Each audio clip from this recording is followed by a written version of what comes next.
Nellikkampoyil night Riders. അപ്പോൾ ഈ സിനിമയുടെ കഥ എഴുതിയിരിക്കുന്നത് സോനു എ.വി. ആൻഡ് ജ്യോതിഷം. അപ്പോൾ ഇവരിതിലൊരു മാറ്റർ വെച്ചിട്ടുണ്ട്. അതെങ്ങനെയായിരുന്നു എന്നുള്ളത് ഞാൻ അവസാനം പറയാം. അതേപോലെ ഇതിൻ്റെ എഡിറ്റിങ്, ഡയറക്ഷൻ ഇതൊക്കെ ചെയ്തിരിക്കുന്നത് നൗഫൽ അബ്ദുള്ളയാണ്. അപ്പോൾ പുള്ളിയുടെ ഡയറക്ഷൻ എങ്ങനെയായിരുന്നു ഞാൻ അവസാനം പറയാം, എഡിറ്റിംഗ് ഒക്കെ. അപ്പോൾ ഇതിൽ മെറിൻ ഫിലിപ്പ് അഭിനയിച്ചിട്ടുണ്ട്. അവരുടെ ആ ഒരു ചോറൂട്ടുന്ന ഒരു കഥാപാത്രം അത് കുഴപ്പമില്ലായിരുന്നു. അത് കുറച്ച് ഒരു സ്ട്രോങ് ഒക്കെ ഉണ്ട്, കുഴപ്പമില്ലായിരുന്നു. പിന്നെ സരത് സഭ ഇതിൽ അഭിനയിച്ചിട്ടുണ്ട്. 3 കൂട്ടുകാരിൽ മാത്യു തോമസ്, അതുപോലെ സരത് സഭ, പിന്നെ മറ്റൊരാളും ഉണ്ട്. അപ്പോൾ ഇവരിൽ സരത് സഭയുടെ ക്യാരക്ടർ കുഴപ്പമില്ലായിരുന്നു, കുറച്ച് സ്ട്രോങ് ആണ്. അതേപോലെ കോമഡിയും ചെയ്യുന്നുണ്ട്. ഈ സിനിമയുടെ കോമഡി എങ്ങനെയായിരുന്നു ഞാൻ അവസാനം പറയാം. പിന്നെ അടുത്തത് ഇതിൽ ജാഫർ സാദിഖ് അഭിനയിച്ചിട്ടുണ്ട്. ഈ സിനിമയിലുള്ള എല്ലാ കഥാപാത്രങ്ങളിലും വെച്ചിട്ട് ഏറ്റവും സ്ട്രോങ്ങിൽ നിൽക്കുന്ന കഥാപാത്രം ജാഫർ സാദിഖാണ്. ജാഫർ സാദിഖ് എന്ന് പറഞ്ഞാൽ മിക്കവർക്കും അറിയാൻ സാധ്യതയില്ല, ചിലർക്കേ അറിയുള്ളൂ. വിക്രം സിനിമയിൽ പുള്ളി അഭിനയിച്ചിട്ടുണ്ട്. ഹൈറ്റ് കുറഞ്ഞൊരു ആൾ വരുന്നുണ്ടല്ലോ, അതാണ് ജാഫർ സാദിഖ്. അതാരാന്നൊക്കെ നിങ്ങൾക്ക് സിനിമ കാണുമ്പോൾ മനസ്സിലാവും. പുള്ളിയുടെ കഥാപാത്രം സ്ട്രോങ് ആണ്, അതുമാത്രമേ ഉള്ളൂ ഈ സിനിമയിലൊരു സ്ട്രോങ് ആയിട്ട് നിൽക്കുന്നുള്ളൂ. പിന്നെ ഈ സിനിമ ഇനി എങ്ങനെയായിരുന്നു എന്ന് പറയാം. അതേപോലെ ഇതിൽ റോണി ഡേവിഡ്, അബു സലീം ഇവരുടെ കഥാപാത്രങ്ങളും വലിയ കുഴപ്പമില്ലാതെ പോയി. കോമഡി അതേപോലെ കുറച്ച് സീരിയസ് അതും കുഴപ്പമില്ലാതെ പോയി. ഇനി സിനിമ ഇതിൽ മാത്യു തോമസ് പുള്ളി പതിവ് ശൈലി തെറ്റിക്കാതെ ഒരു ഉണക്ക കഥാപാത്രത്തെ ഈ സിനിമയിലും ചെയ്തു വെച്ചിരിക്കുകയാണ്. പുള്ളിക്ക് പൊതുവേ ഏത് സിനിമയിൽ നോക്കിയാലും നല്ല കഥാപാത്രങ്ങൾ അങ്ങനെ ചെയ്ത് ഞാൻ കാണാറില്ല. എന്തെങ്കിലും ഒരു കോപ്രാട്ടിത്തരമുള്ള ഒരു കഥാപാത്രമായിട്ടാണ് പുള്ളി പൊതുവേ വരാറ്. ലിയോ സിനിമയിൽ വലിയ കുഴപ്പമില്ലാത്തൊരു കഥാപാത്രമായിരുന്നു. അത് വിജയ് അതിൽ ഹീറോ ആയതുകൊണ്ട് പുള്ളി മകനായും വന്നതുകൊണ്ട് ആ കഥാപാത്രം കുഴപ്പമില്ലാതെ അങ്ങനെ പോയി. പക്ഷേ പുള്ളി ഹീറോ ആയിട്ട് വരുമ്പോൾ, മാത്യു തോമസ് ഹീറോ ആയിട്ട് വരുമ്പോൾ പൊതുവേ പുള്ളിയുടെ സിനിമകൾ വലിയ സുഖം ഞാൻ കണ്ടിട്ടില്ല ഇതുവരെ. അപ്പോൾ ആ ശൈലി പുള്ളി ഈ സിനിമയിലും തെറ്റിച്ചിട്ടില്ല. ഇടവേളയ്ക്ക് കുറച്ച് മുമ്പ് വരെ വെറുതെ ചിരിച്ചുകൊണ്ടിരിക്കുകയാണ്. എന്തിനാ ഇങ്ങനെ ചിരിക്കുന്നത്? കാരണം അത് ഓരോ അമ്മേനെ കാണുന്ന സമയത്ത് പുള്ളി കുറേ ചിരിക്കുന്നുണ്ട്. അതേപോലെ പ്രണയിക്കുന്ന ആളെ കാണുമ്പോൾ, മീനാക്ഷി ഉണ്ണികൃഷ്ണനെ കാണുമ്പോൾ കുറേ ചിരിക്കുന്നുണ്ട്.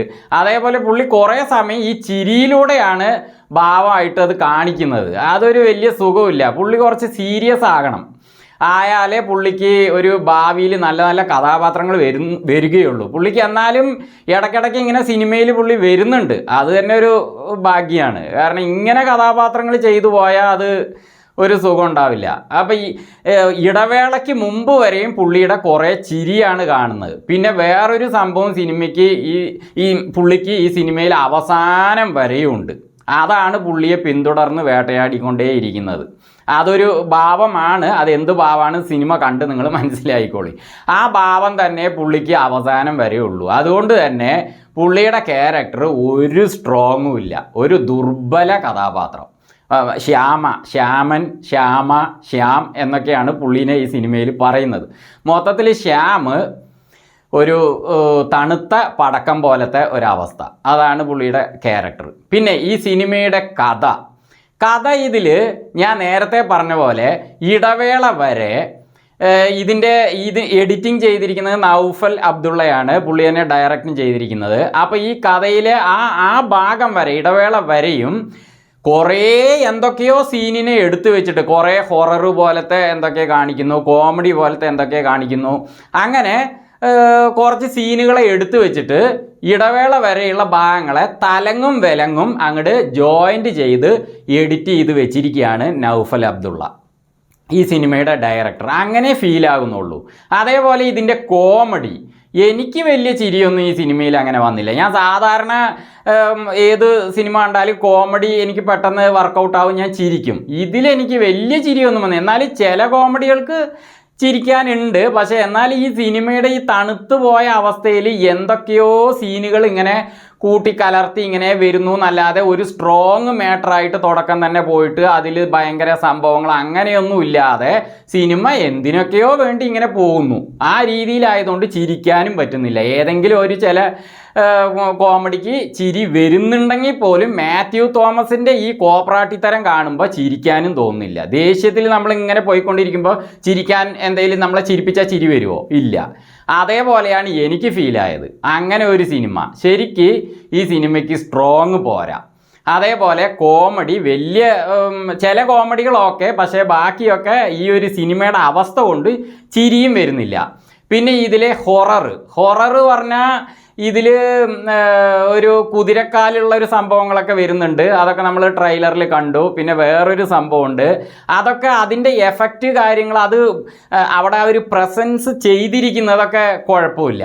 അതായത് അത് വന്ന് നിൽക്കുന്നത്, അതേപോലെ ഓടുന്നത്, ചാടുന്നത്, മറിയുന്നത്, അതൊക്കെ കുഴപ്പമില്ല. അതേപോലെ അതിന് ഉപയോഗിച്ചിരിക്കുന്ന VFX അതൊന്നും കുഴപ്പമില്ല.